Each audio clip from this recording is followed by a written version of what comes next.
Welcome to join Indian air force classes friends. स्वागत है इस वीडियो में। आज मैं डिस्कस करने वाला हूं मराठा साम्राज्य के बारे में। जितने भी क्वेश्चन बनेंगे सभी इस वीडियो में डिस्कस करने वाले हैं। इसमें पार्ट 2 रहेंगे, जिसमें पार्ट फर्स्ट आज और पार्ट सेकंड कल। ठीक है, यदि आपने आगे की वीडियो नहीं देखी है तो प्लेलिस्ट में मैंने वीडियो अपलोड कर दी है, तो आप जाके प्लेलिस्ट देखिए। और उसमें बहुत सारी ट्रिकें हैं, बहुत सारी क्वेश्चन हैं और न्यूज़ अपडेट भी दिए गए हैं। तो फ्रेंड्स, यदि नहीं हो तो चैनल को जरूर सब्सक्राइब करिएगा और बेल आइकन को प्रेस करिएगा। ठीक है, आपको इस चैनल से बहुत ही बेनिफिट मिलने वाला है। तो चलिए बिना देरी के वीडियो स्टार्ट करते हैं। फर्स्ट क्वेश्चन है आपका, वालाजी विश्वनाथ को पेशवा की पदवी किसने प्रदान की थी।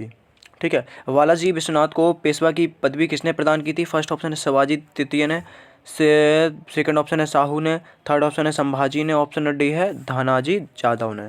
तो वालाजी विश्वनाथ को पेशवा की पदवी किसने प्रदान की थी, तो इसका राइट आंसर है ऑप्शन नंबर बी, शाहू ने। ठीक है फ्रेंड्स, शाहू इसका जो है राइट आंसर है, ऑप्शन नंबर बी इसका जो करेक्ट आंसर होने वाला है। ठीक है, चलिए नेक्स्ट क्वेश्चन है आपका, क्वेश्चन नंबर सेकंड। आंग्ला मराठा युद्धों के दौरान निम्न में से कौन सी संधि सबसे अंत में संपादित हुई थी।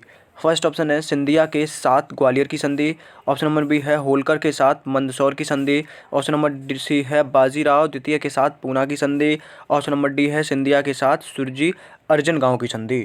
तो इसका राइट आंसर है ऑप्शन नंबर सी, बाजीराव द्वितीय के साथ पूना की संधि। आंग्ल मराठा युद्धों के दौरान निम्न में से कौन सी संधि सबसे अंत तक संपादित हुई थी, तो वो हुई थी ऑप्शन नंबर सी, बाजीराव द्वितीय के साथ पूना की संधि। ठीक है, कौन सी संधि, पूना की संधि बहुत देर तक संपादित हुई थी। ऑप्शन नंबर सी जो है इसका राइट आंसर होने वाला है। चलिए नेक्स्ट क्वेश्चन है ऑप्शन नंबर 3। दादाजी कौंडदेव के विषय में निम्न में से कौन सा एक कथन सही है। फर्स्ट ऑप्शन है शिवाजी द्वारा नियुक्त एक जागीरदार थे, ऑप्शन नंबर बी वह शिवाजी के आध्यात्मिक मार्गदर्शक एवं दार्शनिक गुरु थे, ऑप्शन नंबर सी है वह शिवाजी के पिता की संपदा के प्रशासक थे, ऑप्शन नंबर डी है वह शिवाजी के मराठा राज्य के धार्मिक प्रमुख थे।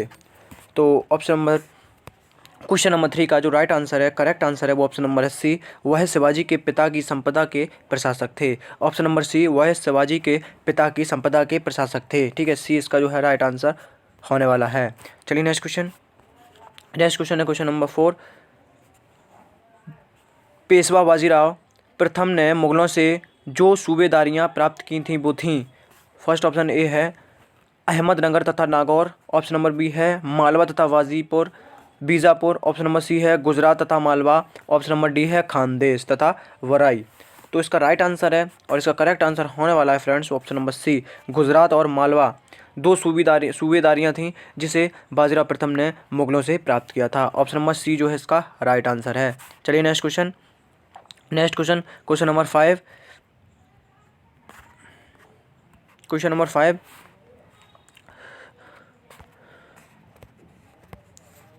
शिवाजी और बाजीराव प्रथम के बीच एक ओवेनिस्ट विशेषता जिसने युद्धों में उनकी सफलता सुनिश्चित की थी। ऑप्शन नंबर ए है हिंदू पातशाही, ऑप्शन नंबर बी है हिंदू राजाओं का समर्थन, ऑप्शन नंबर सी है छापामार युद्ध पद्धति, ऑप्शन नंबर डी है संगति और प्रशिक्षित सेना। ठीक है, तो शिवाजी और बाजीराव प्रथम के बीच एक ओवेनिस्ट विशेषता जिसने युद्धों में उनकी सफलता सुनिश्चित की थी। तो इसका राइट आंसर है ऑप्शन नंबर 5 का ऑप्शन नंबर सी। ठीक है, ऑप्शन नंबर सी इसका राइट आंसर है छापामार युद्ध पद्धति। ठीक है, यह पद्धति बहुत ही महत्वपूर्ण थी। जब ये लोग युद्ध करते थे तो छापामार युद्ध पद्धति से ही युद्ध करते थे। ठीक है, इसलिए यह बहुत ही महत्वपूर्ण है। तो ऑप्शन नंबर सी जो है इसका राइट आंसर है। चलिए नेक्स्ट क्वेश्चन है क्वेश्चन नंबर 6।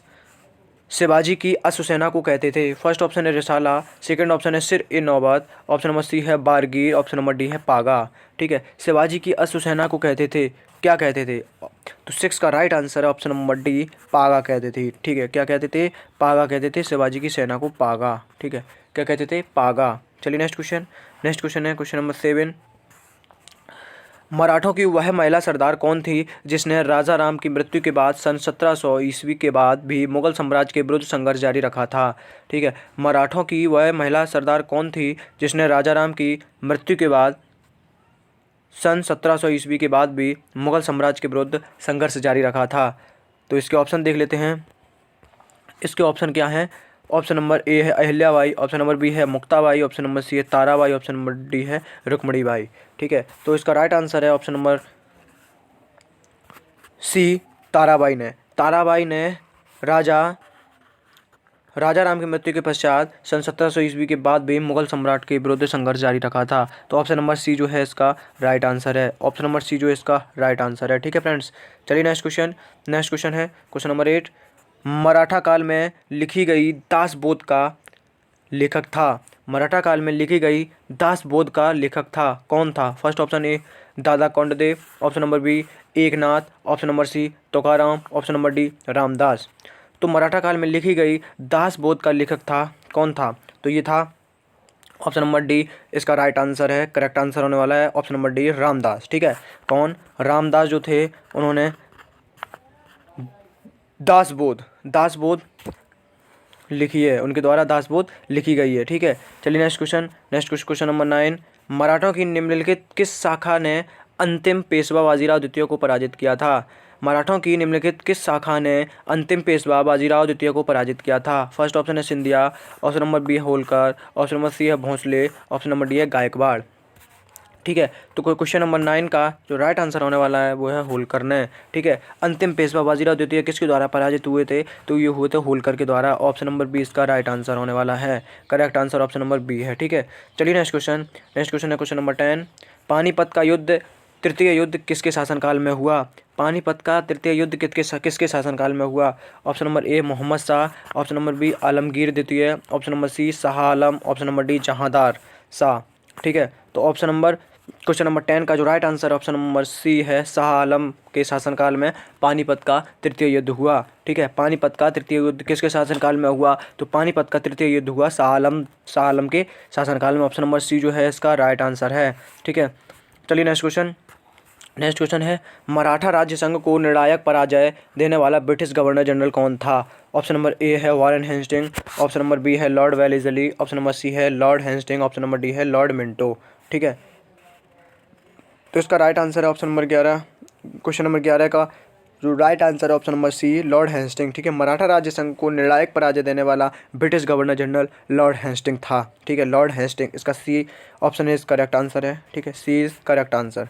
चलिए नेक्स्ट क्वेश्चन नंबर 12। निम्नलिखित में से कौन एक अष्टप्रधान व्यवस्था में अमात्य के कार्य का सही व्यंजक है? ऑप्शन नंबर ए है प्रधानमंत्री, ऑप्शन नंबर बी है वित्त मंत्री, ऑप्शन नंबर सी है राजा के कार्यों का दैनिक लेखा और उसके दरबार की। ठीक है, और ऑप्शन नंबर डी अभी इसमें पता नहीं है क्या है, कुछ भी होगा। तो इसका राइट आंसर है ऑप्शन नंबर बी। ठीक है, एक वित्त मंत्री था। अमात्य जो था वो वित्त मंत्री के रूप में कार्य करता था। ठीक है, किस मंत्री के रूप में? वित्त मंत्री के रूप में कार्य करता था। तो इसका बी ऑप्शन राइट आंसर है। ठीक है, बी ऑप्शन इसका करेक्ट आंसर है। चलिए नेक्स्ट क्वेश्चन है क्वेश्चन नंबर 13। इब्राहिम खां गारदी निम्नलिखित का एक महत्वपूर्ण सैनिक अधिकारी था। इब्राहिम खां गारदी निम्नलिखित का एक महत्वपूर्ण सैनिक अधिकारी था।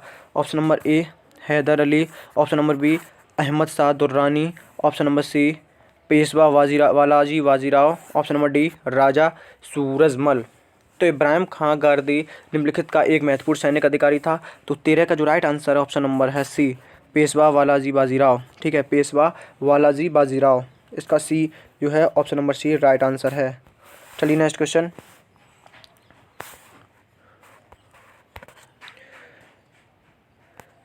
नंबर 14। अलीवर्दी खां द्वारा 1751 ईस्वी में उड़ीसा मराठों को सौंपने के पीछे प्रमुख कारण क्या था?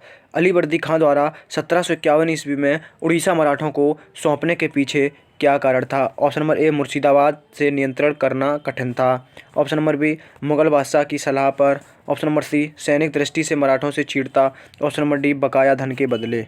ठीक है, तो 14 का जो राइट आंसर है ऑप्शन नंबर सी होने वाला है। ठीक है, ऑप्शन नंबर सी सैनिक दृष्टि से मराठों से छीड़ता, सैनिक दृष्टि से मराठों से छीड़ता। ठीक है, इसका राइट आंसर है ऑप्शन नंबर सी। चलिए नेक्स्ट क्वेश्चन नंबर है 15। 1751 में अलीवर्दी ने निम्नलिखित को यथार्थ रूप से उड़ीसा को समर्पण कर दिया था। Option number A Nanaji Holkar, option number B Raghuji Bhonsle, option number C Pahadji Scindia, option number D Bajirao. ठीक है, तो 15 का जो राइट आंसर है वो ऑप्शन नंबर बी है, रघुजी भोंसले को उड़ीसा को समर्पण कर दिया था। ठीक है, 1751 ईस्वी में उड़ीसा को रघुजी भोंसले के हाथों में समर्पण कर दिया था। चलिए नेक्स्ट नेक्स्ट क्वेश्चन है क्वेश्चन नंबर 16। शिवाजी ने शाइस्ता खां को हराया था। शिवाजी ने शाइस्ता खां को कब हराया था? ऑप्शन नंबर ए 1670 में, ऑप्शन नंबर बी है 1668 में, ऑप्शन नंबर सी है 1666 में, ऑप्शन नंबर डी है 1663 में। ठीक है, तो शिवाजी ने शाइस्ता खां को कब हराया था? तो ये हराया था आपका ऑप्शन नंबर डी 1663 ईस्वी में। ठीक है, शिवाजी ने 1663 ईस्वी में शाइस्ता खां को हराया था। ठीक है, ऑप्शन नंबर डी जो है इसका करेक्ट आंसर होने वाला है। ठीक है, चलिए नेक्स्ट क्वेश्चन। नेक्स्ट क्वेश्चन है पानीपत के तृतीय युद्ध के समय पेशवा कौन था? पानीपत के तृतीय युद्ध के समय पेशवा कौन था? ऑप्शन नंबर ए है बाजीराव प्रथम, ऑप्शन नंबर बी है Balaji Bajirao, option number C है बाजीराव द्वितीय, ऑप्शन नंबर डी है बालाजी विश्वनाथ। ठीक है, तो पानीपत के तृतीय युद्ध के समय पेशवा कौन था? तो 17 का राइट आंसर है option number B Balaji Bajirao. ठीक है, बालाजी बाजीराव पानीपत के तृतीय युद्ध के समय पेशवा था। ठीक है, बालाजी बाजीराव पानीपत के तृतीय युद्ध के समय पेशवा था। ऑप्शन नंबर बी जो है इसका राइट आंसर है। चलिए नेक्स्ट क्वेश्चन। नेक्स्ट क्वेश्चन है क्वेश्चन नंबर 18। शिवाजी द्वारा जीता गया प्रथम किला निम्न में से कौन था? शिवाजी द्वारा जीता गया प्रथम किला निम्नलिखित में से कौन था? ऑप्शन नंबर ए है मावल प्रदेश का किला, ऑप्शन नंबर बी है सिंहगढ़ तोरण का किला, ऑप्शन नंबर सी है रायगढ़ का किला, ऑप्शन नंबर डी है जावली का किला। ठीक है, तो शिवाजी द्वारा जीता गया जो किला था वो ऑप्शन नंबर ए बी है सिंहगढ़ तोरण का किला। ठीक है, जो प्रथम बार जीता गया था शिवाजी के द्वारा। ऑप्शन नंबर बी जो है इसका करेक्ट आंसर है। ऑप्शन नंबर बी इसका करेक्ट आंसर होने वाला है। चलिए नेक्स्ट क्वेश्चन। क्वेश्चन नंबर है 19। पानीपत के तृतीय युद्ध में मराठों की ओर से लड़ते हुए वीरगति प्राप्त करने वाला मुसलमान सेनानायक कौन था? ऑप्शन नंबर ए है नजमुद्दौला, ऑप्शन नंबर बी है Ibrahim Gardi, option number C है Mohammad Ruhela, option number D है मुजफ्फर हुसैन। ठीक है, तो क्वेश्चन नंबर 19 का जो राइट आंसर है वो ऑप्शन नंबर है आपका बी इब्राहिम गारदी। ठीक है, पानीपत के तृतीय युद्ध में मराठों की ओर से लड़ते हुए वीरगति प्राप्त करने वाला मुसलमान सेनानायक कौन था? ऑप्शन नंबर बी जो है इसका राइट आंसर है। ऑप्शन नंबर बी इसका राइट आंसर है। चलिए नेक्स्ट क्वेश्चन। नेक्स्ट क्वेश्चन है ऑप्शन नंबर बी शिवाजी की राजधानी थी। शिवाजी की राजधानी थी। ऑप्शन नंबर ए है रायगढ़, ऑप्शन नंबर बी है बॉम्बे, ऑप्शन नंबर सी है कलकत्ता, ऑप्शन नंबर डी है मद्रास। ठीक है, तो शिवाजी की राजधानी थी, शिवाजी की राजधानी थी कहाँ थी? तो इसका राइट आंसर है ऑप्शन नंबर ए शिवाजी की राजधानी रायगढ़ में थी। ठीक है, ऑप्शन नंबर ए शिवाजी की राजधानी रायगढ़ में थी। तो इसका जो राइट आंसर है ऑप्शन नंबर है ए राइट आंसर है। चलिए नेक्स्ट क्वेश्चन। नेक्स्ट क्वेश्चन है क्वेश्चन नंबर 21। उत्तरी भारत में मराठा शक्ति का विस्तार निम्न में से किसके शासनकाल में हुआ? उत्तरी भारत में मराठा शक्ति का विस्तार निम्नलिखित में से किसके शासनकाल में हुआ? तो इसका राइट आंसर है ऑप्शन नंबर बी बाजीराव द्वितीय के शासनकाल में मराठा शक्ति का विस्तार किसके शासनकाल में हुआ?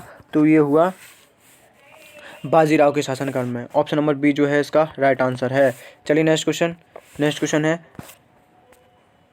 1731 ईस्वी में दभोई का युद्ध निम्नलिखित में से किसके मध्य लड़ा गया? ऑप्शन नंबर ए है पेशवा बाजीराव तथा सेनापति खांडेराव के बीच, ऑप्शन नंबर बी है पेशवा बाजीराव तथा सेनापति त्र्यंबकम राव के बीच, ऑप्शन नंबर सी है पेशवा बाजीराव तथा निज़ाम हैदराबाद के बीच, ऑप्शन नंबर डी है उपरोक्त में से कोई नहीं। तो 22 का राइट आंसर है option number B Peshwa Bajirao तथा सेनापति त्र्यंबकम राव के बीच लड़ा गया था 1731 ईस्वी में दभोई का युद्ध। ठीक है, ऑप्शन नंबर बी जो है इसका राइट आंसर है। ठीक है, ऑप्शन नंबर बी इसका राइट आंसर है। चलिए नेक्स्ट क्वेश्चन 23।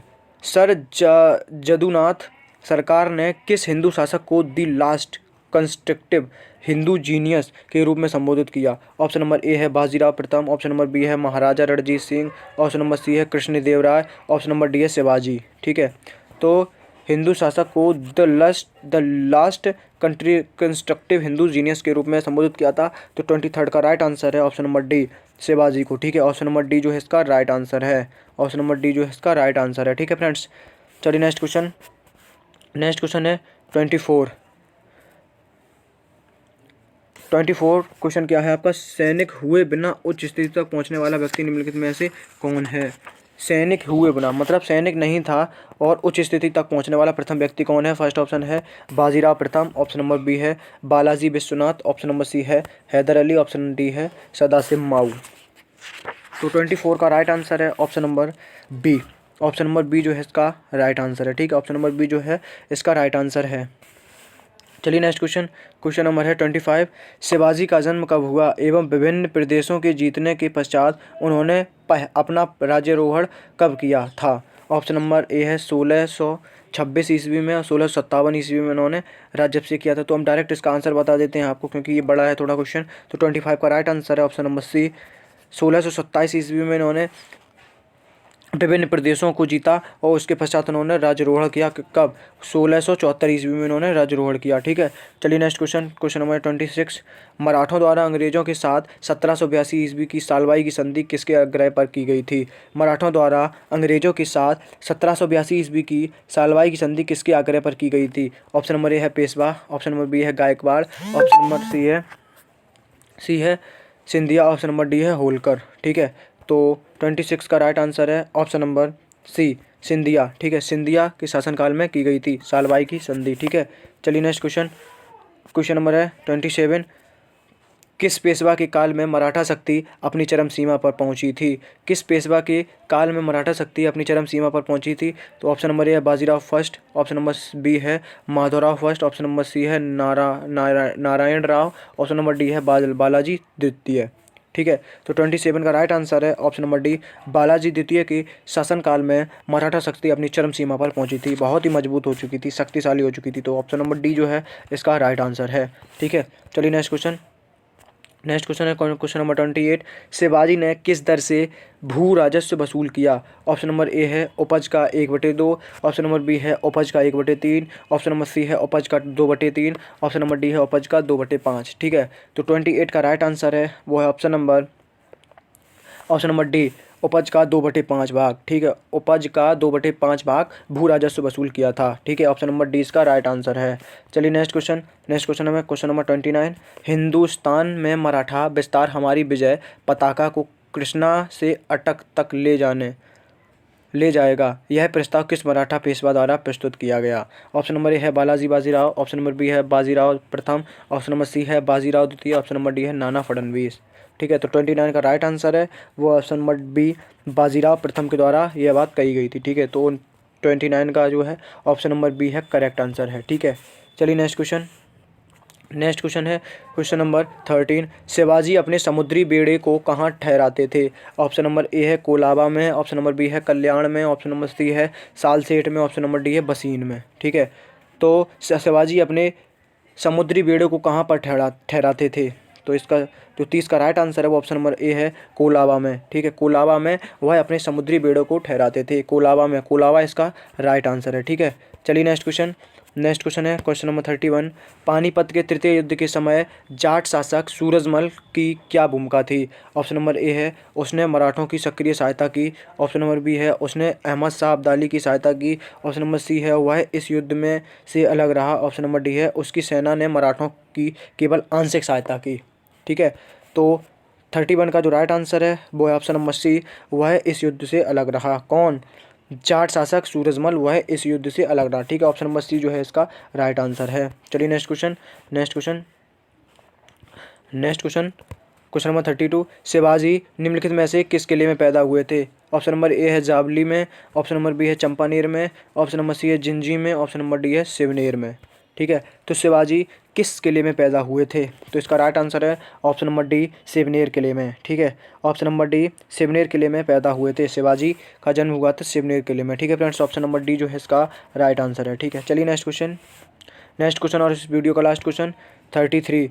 अष्टप्रधान समिति का विघटन किसने किया? ऑप्शन नंबर ए है शिवाजी ने, ऑप्शन नंबर बी है साहू ने, ऑप्शन नंबर सी है संभाजी ने, ऑप्शन नंबर डी है ताराबाई ने। ठीक है, तो अष्टप्रधान समिति का विघटन किसने किया?